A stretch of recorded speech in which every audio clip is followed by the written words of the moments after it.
What emerged from the egg frightened them at first, but finally amazed and astonished them. 8, 9, 10. Here I come! It was a purple dragon, who they eventually adopted and raised as one of their own. They named him Spyro, and he grew up alongside Sparks, the young dragonfly who was born the same day. In fact, the two were almost like brothers. The more oddly matched yet compatible pair of brothers the world has never seen.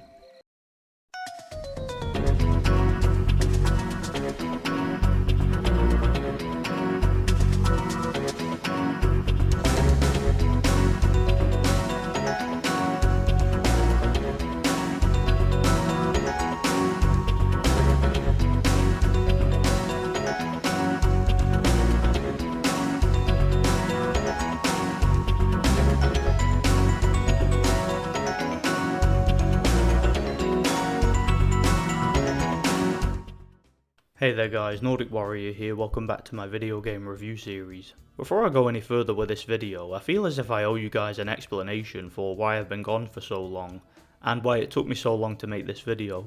Those of you who have been following my channel will know that I initially intended to have this video finished by February, not too long after the Timesplitters video at the end of January. Unfortunately, I ran into a plethora of issues both in my personal life, as well as issues with my hardware. First of all, as some of you know already, I recently moved house, and the move turned out to be a bit of a disaster for several reasons, one of which being that my internet provider wasn't able to get it installed for several weeks, which for obvious reasons delayed my progress with the channel. In addition to that, my computer that I'd been using for recording and editing just decided to break for seemingly no reason. I'm honestly sick and tired of this happening, things just seem to be breaking left, right and centre lately. I also had some issues at work as well as a whole bunch of personal stuff to deal with that just kept getting in the way of me making the video, and I just kept getting forced to delay it. Thankfully though, I seem to have figured things out now, and I'm settled into the new house. I dug out an old laptop which, while falling apart and damaged, actually still works well enough to record and edit gameplay, at least for now, and can get right back on track with the projects I have planned for the rest of the year. So yeah, I hope that covers it. Let's get started with the video. Also, as always, I'd appreciate it if you'd hit the like button, and be sure to subscribe for more videos like this in the near future. As long-time subscribers of mine will know, I am a huge fan of the Spyro series, more specifically the original trilogy for the PS1, which are all in my top 10 personal favourite games of all time, with Spyro 3 making it to number 1. I'm of course a veteran of PS1 platformers, since those are the kinds of games I grew up with, and I can still remember to this day playing the demo for the original Spyro game before it came out, and being absolutely blown away by it. Bear in mind, by that point I was already quite familiar with the platformer genre, having played games such as Crash Bandicoot, Rayman, Croc and several others, and enjoying them very much. But when I played that first Spyro demo, I couldn't believe how fluid the game was, the smoothest and most user-friendly controls I had ever experienced from a video game at the time.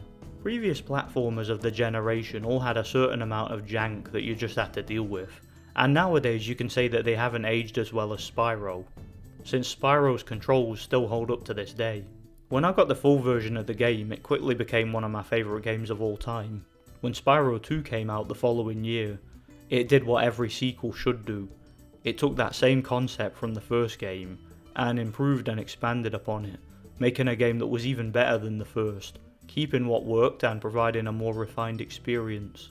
When the third game came out in the year 2000, it somehow managed to top the first two, becoming in my opinion one of the greatest platformers of all time, and to this day my personal favourite game. In my opinion, the Spyro Trilogy is where the platforming genre truly peaked, and I honestly don't think those games have been topped since. Those games were genuinely revolutionary for their controls, gameplay, level design and overall platforming mechanics, games that just flowed so beautifully, and I honestly had no issue with them. The trilogy ran from 1998 to the year 2000, and was developed by Insomniac, who made each game back to back. After the third game, however, Insomniac announced that they were done with the series and were moving on to other projects, most notably the Ratchet & Clank series, which was very successful in its own right. With how popular and successful the Spyro games were, however, it was inevitable that Universal, who owned the rights to the license at the time, would want to continue to milk the license as long as possible, even if it meant continuing the series well past its sell-by date.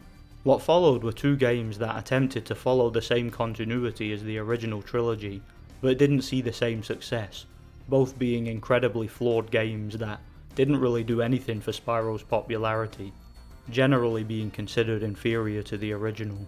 Spyro 4, also known as Enter the Dragonfly, which was the first in the series to be released in the 6th generation of consoles, as well as the first not to be developed by Insomniac, is a game that was pretty much universally panned by both critics and fans of the series, being generally regarded as the worst game in the series. As long-time subscribers of mine will know, I view Enter the Dragonfly as one of the biggest tragedies in gaming. The game had one of the most disastrous development cycles I've ever covered, and is just a buggy, unfinished mess. Ironically enough though, I actually do still like the game, and I still play it from time to time. I think it was a game that had the potential to be the best in the series, had the developers been given the time and the resources to make the game to the best of their ability. But unfortunately that wasn't the case. Nonetheless, I still like the game in spite of its flaws. It's just a shame because under the right circumstances, it could have been way better in my opinion. The 5th game in the series, A Hero's Tale, was the last to follow the original continuity, and me personally, I wasn't a big fan of that game. Sure, it wasn't as broken and unfinished as Enter the Dragonfly, but for me it had a lot of problems in terms of its overall level design and controls, as well as a few stylistic changes that I wasn't fond of.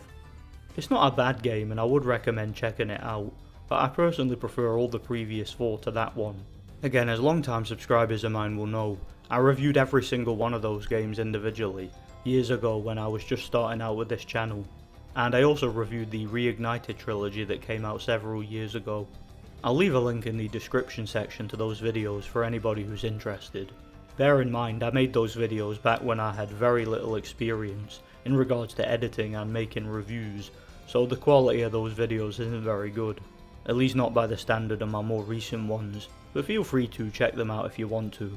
Also, I'm actually considering doing maybe a full series retrospective, or documentary style video about the Spyro license. Let me know if that's something you guys would be interested in. So with the Spyro series being kind of in a weird place in the early days of the 6th generation, and its popularity slowly dwindling, Universal made one last attempt to reignite the series by rebooting it. What followed was the Legend of Spyro Trilogy, developed by Chrome Studios. These were games that deviated from the traditional platforming genre of the original games quite a bit, instead being more linear, story-based action-adventure beat-em-ups, which were of course becoming very popular at the time, with games like God of War and Devil May Cry being staples of that generation of gaming, and many other licenses attempting to get in on the formula. Despite me being a massive Spyro fan even back then, I never bothered to buy these games on release. I'm not exactly sure why this was. Probably because I knew that there was no way they were ever going to live up to the original.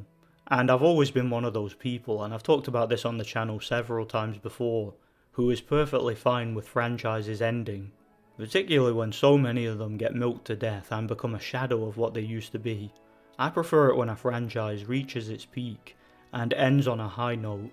So long story short, back then I just didn't feel the need for another Spyro game, just didn't really see the point. Nonetheless, with me being a retro gaming channel, and with the 6th generation in particular being an interest of mine, as well as me having covered the rest of the Spyro games, I figured it would make sense for me to finally play and review these games, and decide not only how good they were, and how they compare with the originals, but also was it a worthy reboot in its own right. Let's talk about it. Very well then, we'll go. You deserve to see your beginning, before it all ends. Starting of course with the first game, The Legend of Spyro: A New Beginning, released in 2006. So as I mentioned before, Universal wanted to continue the series, but decided to abandon the original continuity and reboot the series entirely. This of course meant not only changing the narrative and lore set by the previous games, but creating an entirely new origin story for Spyro, which is the main focus of the first game. The story of the game is actually quite an interesting one, and it took me by surprise how much I enjoyed it. The game's intro takes place during what's known as the Year of the Dragon. It was established in the original trilogy that the Year of the Dragon takes place every 12 years, and is essentially when all the dragons are born. This game takes snippets of that idea, but it's a bit different here. It's explained early on that in this continuity, every 10 generations, a rare purple dragon will be born that will ultimately decide the generation's fate. In the year of the dragon, in a world beyond the realms, I, like all the others, awaited the birth of the dragon of whom the prophecies foretold. The game begins in a temple where Ignitus, a large red dragon, is watching over a purple dragon egg. In this series, dragons are typically born with one specific elemental power, which will be determined by their colour, with Ignitus being of course a fire breather. The unique thing about the purple dragon, however, is that they're born with the ability to harness the power of all 4 elements: fire, lightning, ice and earth, making them significantly more powerful. With Spyro of course being the prophesied purple dragon, it turns out that the dragons are at war with an enemy known as the Dark Master, who knows about the prophecy and wants to put a stop to it. To do this, he sends his forces to attack the temple in an attempt to destroy all the dragon eggs. I know, what a psycho. He makes the sorceress seem like Mother Teresa. Thankfully, Ignitus escapes and sends the last remaining egg downriver into a swamp. Sometime later, the egg is discovered by a family of dragonflies, and when Spyro hatches, they decide to raise him as their own, which kinda reminds me of Croc for some reason. This is where Spyro meets his best friend Sparx, who in this game is his adopted brother. What's the matter, little Spyro? You can't fly? Oh, that's right, you walk everywhere. That's too bad. You're toast when I catch you! Sparx in the original games acted as Spyro's health bar, giving him extra hit points. In this game, he serves a slightly different function. Basically, he talks to you during cutscenes and he makes one-liners, and occasionally he shows you where your next objective is and stuff like that. You start the game off in the swamp where you take control of Spyro. After surviving an attack from some hostile creatures, Spyro discovers that he has the ability to breathe fire. This leads to him discovering that he isn't an overgrown dragonfly, like he'd been led to believe, and that he's instead a full-blown dragon. So, you mean I'm not your real son? You are our real son. It's just that you came from somewhere else. Far away, where wars rage on and on. How he didn't figure that out already. You know, it's kind of a common satirical trope of these kinds of stories, I guess.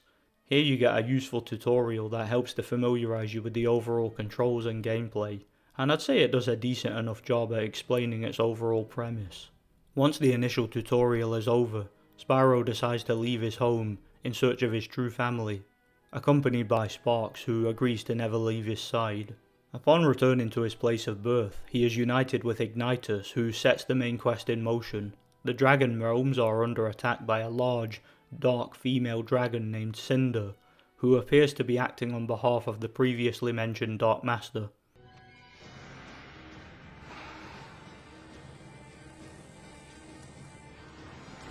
Cinder is of course a very important and complex character who would become a staple of the entire trilogy.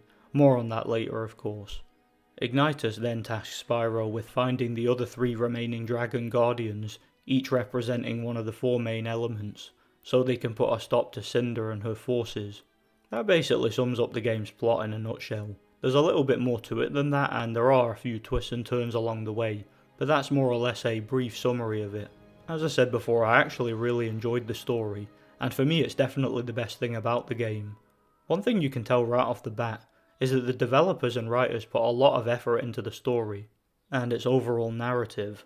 One thing that probably took up a large portion of the game's budget was the voice acting. This game had some pretty big named voice actors who wouldn't have come cheap. For example, Spyro is voiced by Elijah Wood.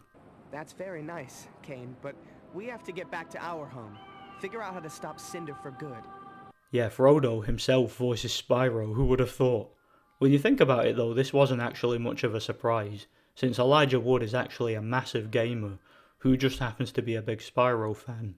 Ignitus is voiced by Gary Oldman, who you'd never have imagined doing something like this. If you must know, certain dragons have the ability to see visions, the thoughts, memories, and dreams of others, and to see what's happening in places far, far away. And perhaps one of the weirdest casting choices in the game was Sparks, who is voiced by David Spade. Nice landing, Ace. Yeah, maybe this flying thing ain't for me. Well, it sure doesn't help that you're carrying all that weight. You know, throw a salad in every once in a while. You might be okay. Yeah, I think I'll stick to the ground for a while. Good idea. Yeah, this is not the Sparks I'm used to, and he's basically the comic relief of the game, constantly making jokes and wisecracks and being all sarcastic, lightening the tone of what is otherwise a pretty dark and serious and mature game.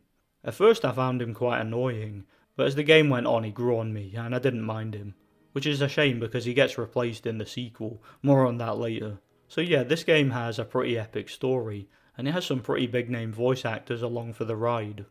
As far as the overall gameplay goes, it's honestly quite simple, at least as far as beat 'em ups go, but it does take quite a bit of skill to play. The formula of each level is simple: traverse the level, defeating waves and waves of enemies, rescue NPCs, and attempt to locate each of the Dragon Guardians, who you will of course find at predetermined points in the game. Along the way you'll encounter various other characters, most of which are anthropomorphic animals of sorts, and liberate them from Cinder's forces. The main focus of the gameplay is combat. You can strike enemies with melee attacks, using Spyro's claws, horns and wings as melee weapons, and you can do damage to enemies with a variety of different combinations. You can simply strike enemies with a basic attack, or you can perform specific combos, some of which are quite cinematic. For example, charging up your attack to knock an enemy into the air before jumping and juggling them up in the air with attacks. The game will occasionally enter slow motion to make these attacks look cooler and more badass. This can actually be quite annoying though, since it happens a bit too often for my liking, but thankfully you can turn it off in the options menu if you want to. Certain enemies will be more resistant to your melee attacks and will need to be brought down using magic. Speaking of magic, I'm of course referring to Spyro's elemental powers. This adds a whole new layer to combat. As I mentioned before, Spyro's a purple dragon, meaning he has access to elemental powers. How this works is that each power will be unlocked at a specific point in the game. For example, you start off with a flame breath, and you unlock the others one at a time as the game goes on. Shortly after unlocking a new element, and rescuing the Dragon Guardian that represents it, you will get a short tutorial showing you how to use your newfound powers. Each elemental power will have its own effect on enemies in combat. For example, with fire you can set enemies alight, doing more damage to them over time. With ice you can freeze enemies in place and hit them while frozen, or even push them off a ledge or into an environmental hazard. Certain enemies will be more vulnerable against certain elements than others, and it will be up to you to decide which of the elements to use at any given time. This is of course very different to how magic worked in the previous games. In previous games, Spyro had a standard flame breath, and could acquire other breaths from power-ups that were situation specific. In this game, Spyro simply permanently unlocks a new power, making them an essential part of the game's combat. Be sure to ration your magic however, and rely on melee attacks when you can, since you have a limited amount of magic you can use at any given time. In addition to Spyro's health bar, you also have a green magic bar which will decline as you use magic. You refill these bars using gems. You find gems scattered around the game, each with a colour serving its own function. Red gems refill your health, green gems refill your magic, purple gems refill your momentum meter, more on that later, and blue gems give you experience points which can be used for leveling up your elements. How this works is that you acquire blue gems during gameplay, and you can select each element in the pause menu. Simply click the element and add experience points. This will make your elemental attacks more powerful and more effective in combat. It's about as basic and simplistic as a leveling system can get, and I don't really have any problems with it. Though I do wish there was a way to upgrade your basic melee attacks, since later in the game some of the enemies are larger and insanely tough, and you basically need elemental attacks to defeat them since melee attacks do practically nothing. It's not a major issue since there are plenty of green gems scattered around the game, but it can be a bit of a challenge. In addition to the regular elemental attacks, you also have special attacks. These can be unlocked by filling a momentum bar. You do this by collecting purple gems. When your momentum bar is filled, Spyro can perform an insanely powerful radius attack that can wipe out multiple nearby enemies. These attacks are different depending on the element you currently have equipped. For some reason these reminded me of the extreme powers from X-Men Legends.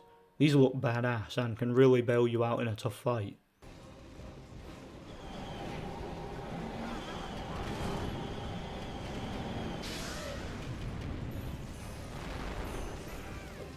So that pretty much sums up the game's combat, and as I said, it's all relatively simple, but it does take a surprising amount of skill to play, and thankfully the game has plenty of enemy variety throughout. As far as the overall level design goes, as I mentioned before, the game is pretty linear, which is of course a major deviation from the circular level design of the original trilogy. But with this being more of an action focused game, I don't really mind this. As long-time viewers of mine will know, I generally have mixed feelings on non-linearity in games. Sometimes it makes sense and it's good for a game to have some exploration, other times it just feels like unnecessary padding, making a game feel bloated. Thankfully there's not a lot of that in this game, and it's relatively straightforward. Occasionally you get some on-rails sections of levels such as flying sections. Yeah, sometimes the game just decides Spyro can fly, whereas most of the game he can only glide.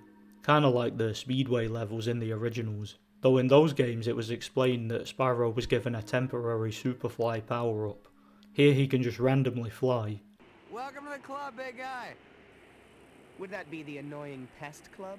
No, smart Alec, the flying club. You also get to ride a minecart at one point. Good afternoon, Mr. Potter. I'll explain how to steer the minecart. What is it with these games and minecarts? All joking aside, they do their bit to add some variety to the game, which works for the kind of game it is. You do also get some platforming sections here and there, though I'd describe it as light platforming personally, since it isn't really anything too complex, not like the original games which were platforming focused games. What helps is that the game looks great. The graphics and presentation are absolutely beautiful for 2006, and the backgrounds, environments, character models and overall visual aesthetic is breathtaking for the time. The cutscenes look great too. Another aspect of the presentation that was really good but nothing groundbreaking was the soundtrack. It's not quite as upbeat or iconic as Stuart Copeland's soundtrack from the original, more like a generic Hollywood fantasy movie or something like that. But it suited the game's tone well enough. The game also has some pretty good boss battles. At certain predetermined points in the game you will take on large boss enemies, and these, if truth be told, were pretty simplistic, just larger, more durable enemies than the ones you've been fighting the entire game. And again, they're nothing special, but they look pretty badass. And some of them are quite challenging. The final battle against Cinder, for example, I found really challenging, easily the hardest boss, in what was otherwise a pretty easy game when you get used to it. These boss battles of course do their bit to add some variety to the game. So that pretty much sums up A New Beginning, and I'd say it's a decent enough start to the trilogy. Sure, there's nothing really groundbreaking as far as gameplay or technicalities are concerned, but to be fair, this is the kind of game that you play for the story, more than anything else. So whether or not you enjoy it will depend mostly on how much you like the story. Thankfully it also has a satisfying ending, as well as a post-credit scene to set up the sequel. The game is also relatively short too, so it doesn't overstay its welcome. And I wouldn't say that it's too short either. Usually I would criticise a game for being so short, but if truth be told, the combat was starting to get a bit repetitive towards the end for me. Thankfully the game has a New Game Plus mode where you can replay the game with all your powers and upgrades, which of course adds to the replay value, though as I mentioned before the game is relatively simplistic, so I don't really see you having much of an urge to replay it right away. The game also has a few bonus features. For example, you unlock an interview with Elijah Wood where he talks a bit about the game's story and what it was like to voice Spyro. Elijah seemed to really enjoy being involved with the project, and as I mentioned before, he's a big Spyro fan. I mean, he's a character that sort of starts out entering into a world that he's unfamiliar with and taking aboard something that is kind of quite massive. It's not dissimilar from a journey that I'd taken before, as someone who is embarking on something that is sort of bigger than they could conceive of, or bigger than them. I'm very much, as a gamer, I'm very much attracted to a game that includes a great story that I can sink my teeth into, that will allow me to kind of continue to focus on the progress of the game and lead to other games. You know, my favorite games are story-based games. And if the story's good, and the actual gameplay is fun, then Yeah, that's all you need, really. I give The Legend of Spyro: A New Beginning a generous 7 out of 10. A decent enough first start for the trilogy, and a game that I had fun with for the most part, though it was a relatively generic experience. I guess you're right. Let's go.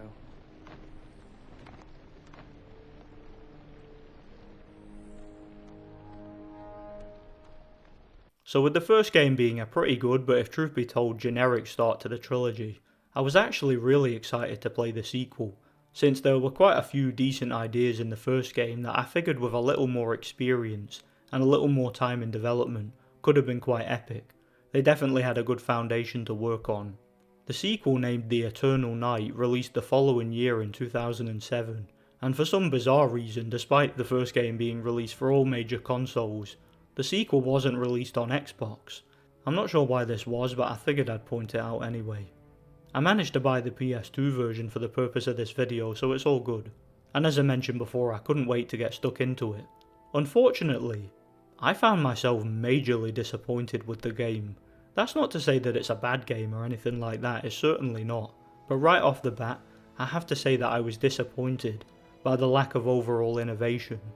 As I said before, the first game was good, but basic and generic in a lot of ways, and definitely could have done with being a bit more refined. Unfortunately, the sequel didn't really provide that, and in my opinion it was basically the same game all over again, but worse. Let's talk about it. I think it's a magic wishing lamp. Hello? Genie? You in there? So the story of the game picks up right where the first game left off, and again, the story is basically the best part. With Cinder being defeated at the end of the first game, and now being freed from the corruption of the Dark Master, she has at this point joined Spyro and the other dragons in the temple. By this point, a new villain known as Gaul the Ape King has risen to power, and along with his army of ape-like creatures, plans to resurrect the Dark Master on an event called the Night of the Eternal Darkness. The game begins with Spyro following Cinder through a swamp, as she contemplates leaving the temple due to her guilt over her actions in the first game. Cinder, what are you doing out here? It's dangerous. You shouldn't have followed me, Spyro. That's good enough for me. Let's go. See ya. Please, don't make this harder for me than it already is. I'm just trying to understand. I'm leaving, Spyro. I don't belong here. After all I've done, all I've put you through, I can't stay. Cinder, nobody blames you for what happened. Huh, I do. Speak for yourself. Sparks. No, Sparks is right. And every day that goes by, I'm reminded of it. Spyro, your place is here. Your destiny is here. But mine is somewhere out there for me to find. Cinder, I don't want you to go. Goodbye, Spyro. After Cinder leaves, the temple comes under attack from Gaul's forces, and it's here where you get a useful tutorial to help to familiarise you with the game's overall controls and combat. On a side note, the combat is pretty much identical to the previous game, and there wasn't really any noteworthy changes or improvements. In order to prevent Gaul from seeing out his plans, Ignitus sends Spyro to find a tree that Spyro saw in a vision that will supposedly be used to stop him. He's of course once again accompanied by Sparks, who is now voiced by Billy West for some reason. Don't worry, there's nothing to see here. It's all under control. And allow me to entertain you with the healing power of love while we wait. Swing low. I don't hear you, come on. Swing low, sweet, what's the matter with you all? Yeah, I guess they couldn't get David Spade back for some reason. Sparks follows pretty much the same function as the first game. He follows you around the entire game, making jokes and wisecracks, and occasionally showing you where to go for your next objective. Sparks also has quite a lot to say in the cutscenes, and once again there are many of them to convey the story, and these look great for the most part. As far as the overall gameplay goes, you once again traverse a whole bunch of linear levels, defeating waves and waves of enemies, occasionally rescuing NPCs en route to your next objective. One of the things I noticed right off the bat, and this is one of the things that annoyed me about the game, is that the controls just feel a bit janky for some reason. The first game, for all its faults, was relatively well made in that regard, and I didn't really have an issue with the controls. For some reason in this game they felt a bit floaty to me. What didn't help in this regard is that unlike the first game, where platforming was kept at a bare minimum, this game has a lot of it, and the janky controls and confusing hitboxes were on really focused display. I found myself falling to my death constantly in this game. What I noticed is that a lot of the platforming sections require you to double jump and then glide. Unfortunately though, the double jump would just often refuse to register, and Spyro would often glide too early, causing me to miss jumps through no fault of my own. I swear I would press the double jump and the controls half the time just wouldn't register. It gave the game a really rushed and unfinished feel. Putting aside the awkward platforming, the combat and general gameplay is still very good. The melee combat is excellent, just like the first game. You can once again perform insane combos on enemies, as well as cinematic finishers, like knocking an enemy into the air and performing a brutal beatdown on them in slow-mo. Some of these look even more badass this time. In addition to melee combat, you once again also have the elemental powers. These are mostly the same, however they're presented to you a little bit differently. So in a classic video game sequel trope, Spyro lost all his powers at the end of the first game, except for his standard flame breath, and will need to once again reacquire them one at a time. Unlike the first game where you acquire these powers seemingly at random, and are taught to use them by each of the guardian dragons, in this game Spyro will pass out at various stages and enter into the dream world, and here you get a series of levels that are dedicated to reclaiming Spyro's powers. When entering the dream world, Spyro will hear the voice of a mysterious character named the Chronicler, who in addition to helping Spyro regain his powers, tasks Spyro with finding him in the real world. Do not be frightened, young dragon. You are not alone. In each of these levels Spyro will regain an element, and will get a short tutorial instructing you in how to use that element. As I said, they work pretty much the same way as they did in the first game. You charge up your magic meter by collecting green gems, and can do magical damage to enemies. The elements are once again fire, lightning, ice and earth, and once again certain enemies will be more susceptible to certain elements, which adds a layer of skill to combat. You also once again have these special attacks which must first be charged up by collecting purple gems. These actually look way better and more cinematic than the ones in the first game.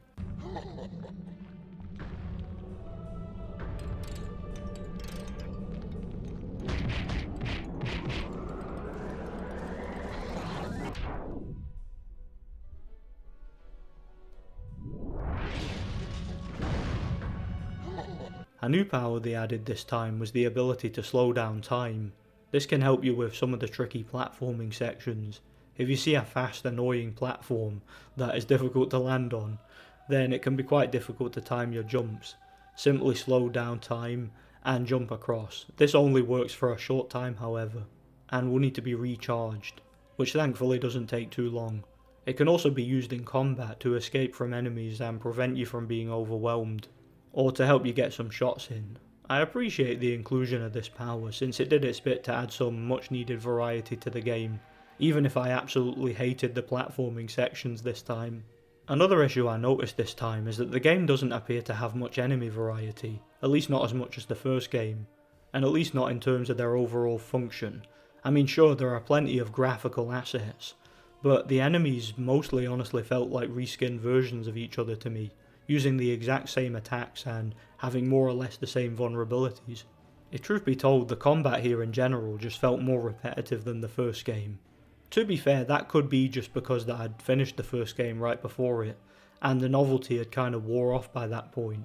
But I swear the combat of this game just feels so much more repetitive, and there were numerous sections of the game where you defeat a whole bunch of enemies, presumably to unlock the next portion of the level, only for waves and waves more of the same enemies to just respawn in the same location.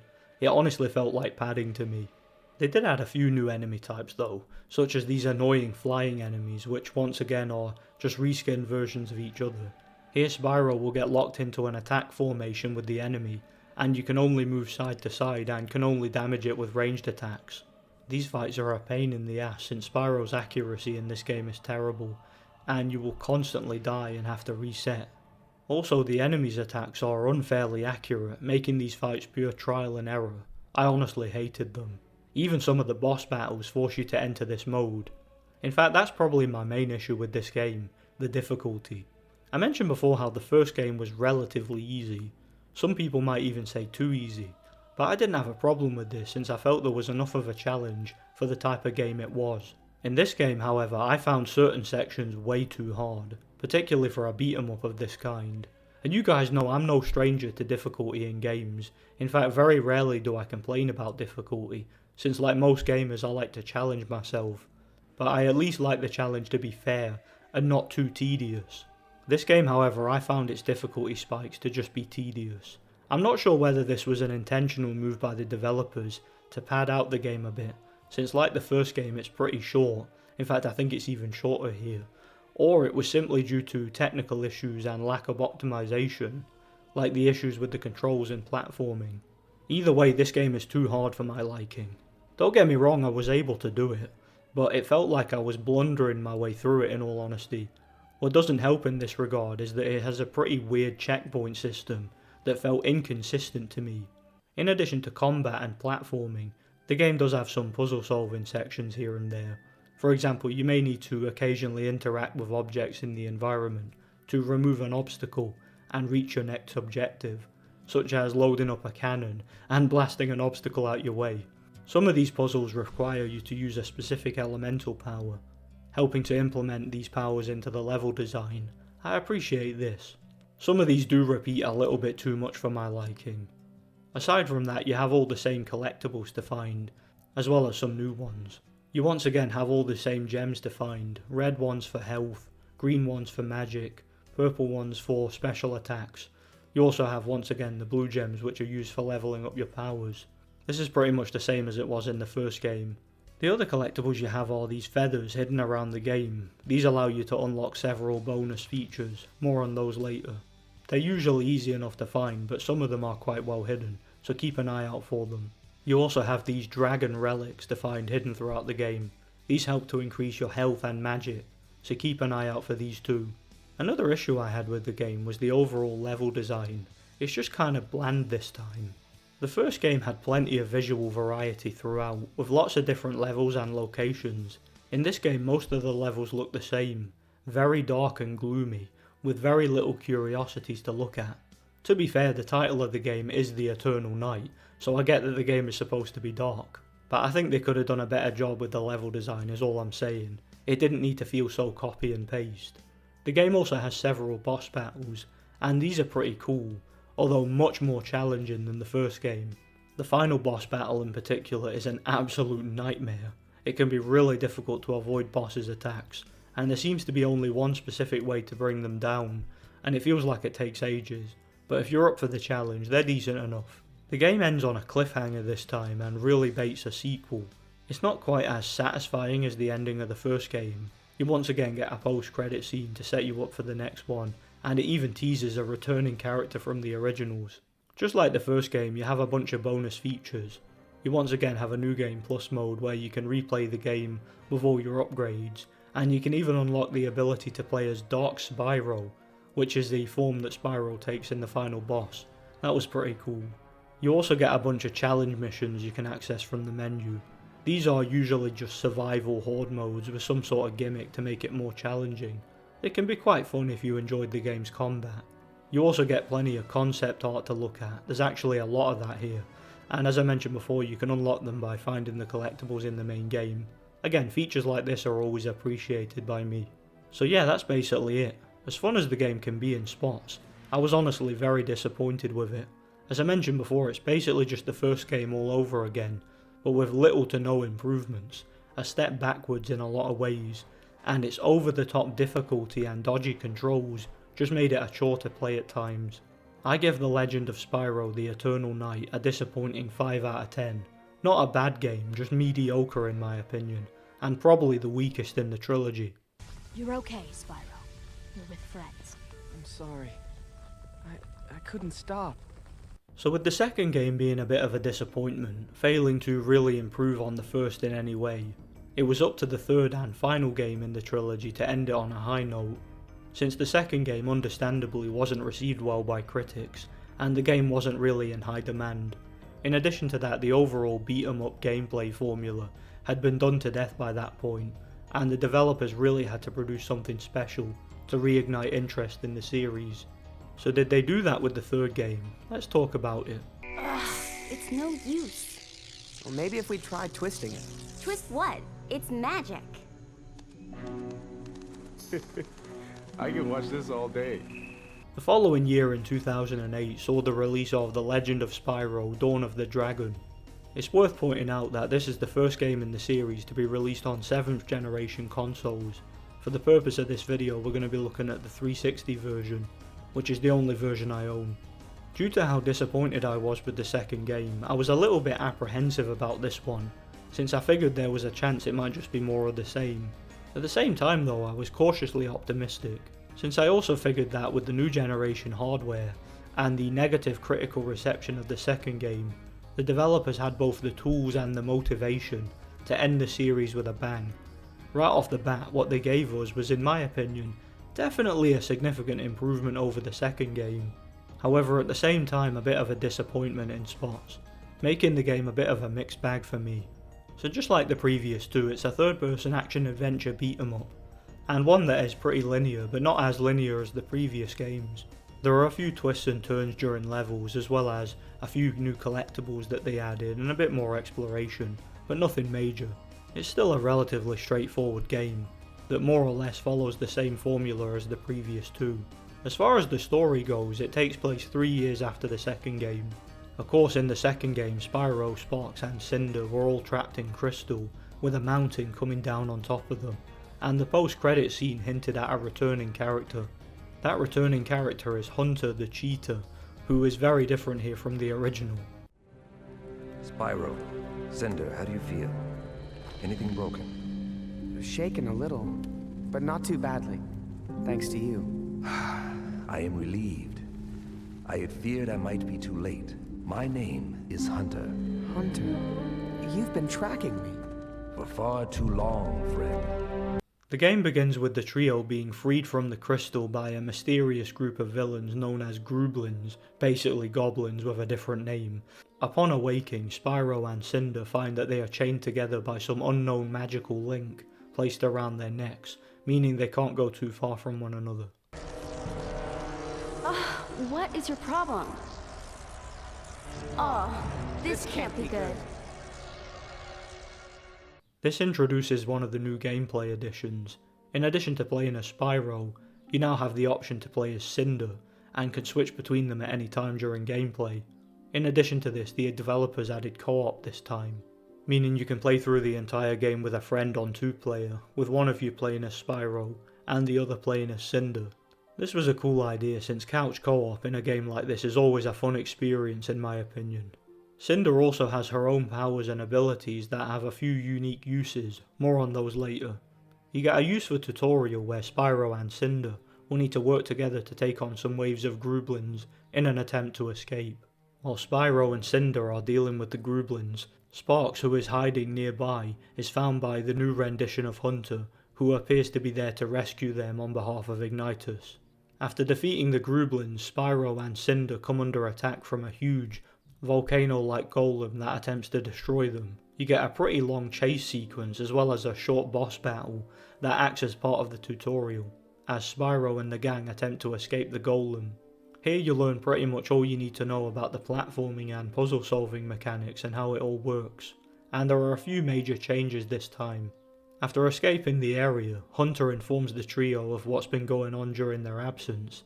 He reveals that the Dark Master Malefor, who is the main villain of the series, has returned and has essentially taken over the world, or is at least attempting to. The Dark Master. He's returned, hasn't he? I am afraid so. Just shortly after your disappearance, he struck quickly, fueled by hatred and malice, reclaiming the throne at the temple, which, through some dark magic, he now suspends above the land, a symbol of his dominance. We've been at war ever since, and every day, his forces grow stronger, and ours lose hope. Spyro will have to traverse the game, hunt down Malifaux and put a stop to his plans. Pretty standard plot, to be honest.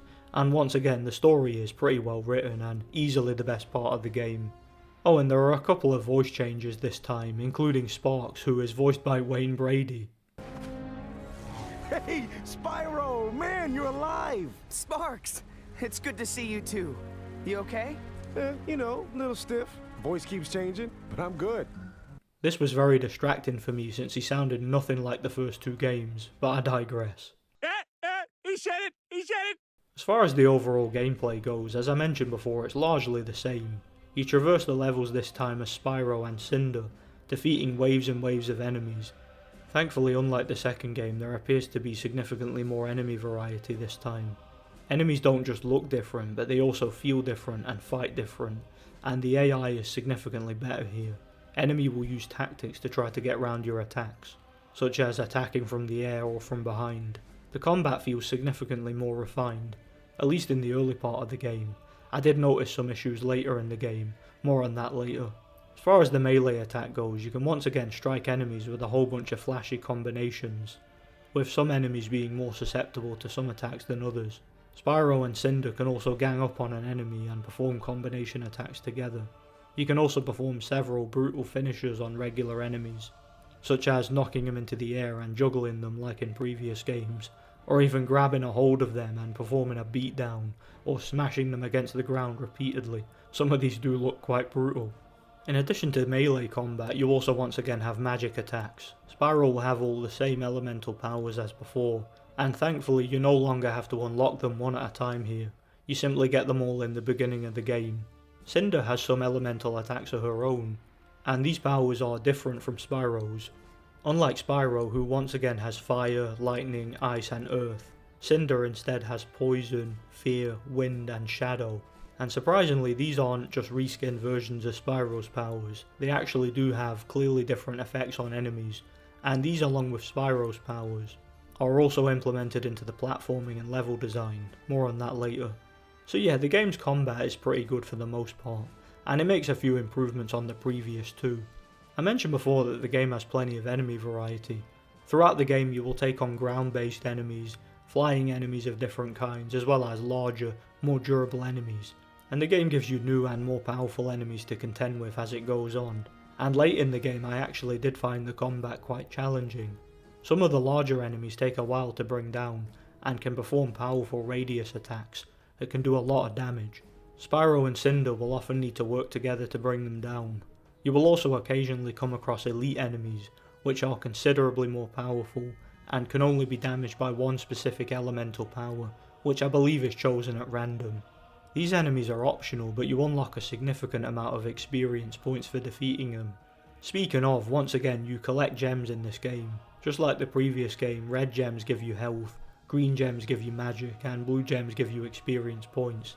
A bit more about the leveling system later, because I have a slight issue with it this time.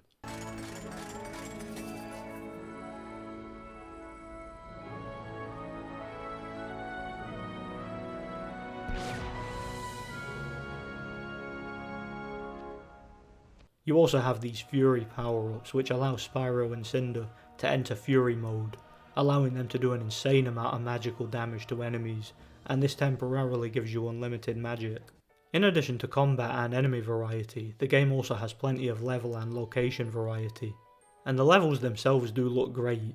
Some of them are dark and gloomy, with several underground temples and caverns, others are more bright and vibrant. There are even some horror themed levels, such as volcanoes and things of that nature.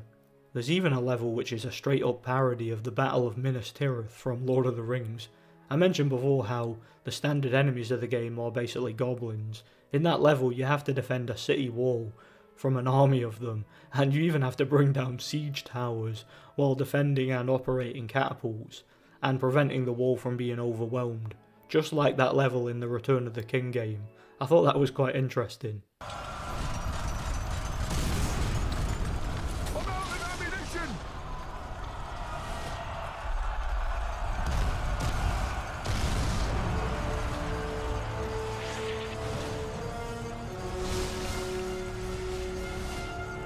One of the changes made to gameplay this time is that you have the ability to fly permanently. Spyro and Cinder are a bit older now and their wings are more developed. Unfortunately, this is nowhere near as cool as it sounds. You can only fly a certain distance above the ground in most levels, and it seems to be very situation specific, with a lot of invisible walls to contend with and things of that nature. This means that you will still have to engage in platforming to traverse the levels, and just like the last game, the platforming here is awful. The reason it's so bad, in my opinion, is the new gameplay gimmick that I mentioned earlier. Spyro and Cinder are connected by a magical chain, and this makes platforming a pain in the ass, at least on single player, since you will often have to make steep glides, climb up walls, and even solve physics-based puzzles, and the AI will often mess up and drag you off a cliff, or simply refuse to move. It's manageable for the most part, but for me it was just an unnecessary gimmick that made the game way more awkward than it needed to be. The game will often task you to run across a wall, or use the chain to swing each other through a wall and things like that, and I could never get the hang of the controls. They just made it feel so awkward and janky. I fear we shall not be able to remove it. What? But there has to be a way. How can we fight back if we're made to fight like this? There were some interesting ideas like Spyro and Cinder working together to move a raft or using their powers to create bridges. Yeah, the game will sometimes require you to use a specific power to activate something to progress in the level, such as using Spyro's flame breath to light torches and things like that. Although the game can be quite inconsistent with things like this. For example, there's one level where you're tasked with putting out a fire to save some moles, and I was pretty sure that you could use Spyro's ice breath to do this. I spent ages trying to put the flames out and I just couldn't do it, only to later figure out that you needed to go around the corner, activate a water pump, fill a few buckets with water and return to the flames to put them out. I mean, what was the point in this when my character has ice breath? You can't tell me that the developers thought people weren't going to assume that. So yeah, the game has a few questionable design choices like that. Not a major issue, but something that, for me, distracts from the overall experience. Another issue I personally had with the game was the levelling up system. It felt a bit tacked on this time. So just like the first game, you could level up your elemental powers by collecting blue gems, and you can use them to upgrade each power individually from the pause menu. You can also find these large green crystals which improve your maximum magic, as well as these red ones which improve your maximum health. What's strange to me though, is that no matter how many of these I found, or no matter how much I upgraded my powers, I never noticed even the slightest difference. I don't know whether I was doing something wrong, and I just wasn't playing the game right, but what it seemed like to me, for example, I maxed out several of the elements during my playthrough, and no matter how much I leveled them, none of my attacks seemed to do any more damage to enemies. They felt the exact same the entire game. Likewise, the health and magic upgrades, despite increasing my health and magic bars visually, didn't seem to make much of a difference either. I was still dying in the same amount of hits from the same enemy types. I don't know, maybe I missed something, or I was doing it wrong, but I swear it felt like leveling up and upgrading my powers did nothing. I was still able to complete the game despite this, but the point still stands. The game once again also has several boss battles, and these are significantly improved this time. The bosses in this game are quite a spectacle, huge enemies that take up the majority of the screen, and the battles often take place over multiple stages. Bosses will usually have specific weak points that you will have to expose and attack, and although they tend to be quite predictable, following the same pattern over and over, their attacks do a lot of damage to you, and they will take a while to bring down. There are also some quick time events that you will need to perform to finish off some of the bosses, and thankfully these are pretty easy, as quick time events should be. I really enjoyed the boss battle this time, and I really don't have an issue with them. The final battle against Malefor is absolutely badass, really cool final boss. As far as the graphics and presentation go, this game looks fantastic, easily the best looking game in the trilogy, and arguably the best looking Spyro game, though that is to be expected with it being a 7th generation game. Nonetheless, the game looks great. The levels, backgrounds and textures all look breathtaking with some incredible scenery. The character models and enemies look really well designed, and the pre-rendered cutscenes look great too. If I were judging this game purely on how it looks, it would be a perfect 10. Unfortunately, as great as the game looks, and as much fun as I had with it, it's incredibly short even when compared to the previous two. And there isn't really a whole lot of content or replay value. You do get several bonus features with once again a whole bunch of concept art to look at, as well as I look at some of the character designs from the game's development. These look great and features like this are always appreciated by me, but it doesn't make up for how short and limited the game is. So that's basically it, and all I have to say about the game. I'd say it's an improvement on the first two in a lot of ways, but to be honest I was still very disappointed with it. As I mentioned before, the platforming is pretty awkward and annoying. The levels all have some difficulty spikes here and there, and some of the game's features feel tacked on and unfinished, making the game a bit of a disappointment in my opinion. I'd recommend checking the game out for the boss battles and the combat alone, and as I mentioned before, if nothing else, it's a great looking game, plus it conveys the story well enough. I give The Legend of Spyro Dawn of the Dragon a disappointing but fair 6 out of 10. I like it a little bit more than the second game, but for some reason I actually enjoyed the first game more. I felt like the first game, despite its limitations, was a bit more fluid and less awkward and gimmicky than this one, so if I were to recommend one in the trilogy, it would be the first game. Thanks for watching guys, I really enjoyed checking out the Legend of Spyro Trilogy, and I hope you guys enjoyed the video. Once again, my apologies for the length of time it took me to make the video. I've just had so much going on lately, and many things have been going wrong. Thankfully, as I mentioned before, I seem to be back on track now, and should have plenty of content for the channel for the rest of the year. In the coming weeks and months, I have several horror games that I plan to review, as well as some more full playthroughs, including the Harry Potter series, which should be fun. I'm also considering playing through some of the Lord of the Rings games, and I'm still to do Shadow of the Colossus that I've been planning to do for a while. Hopefully I can get that one done soon. So yeah, hope you guys enjoyed the video. Again, be sure to hit the like button and subscribe for more videos like this one. Thanks for watching and God bless.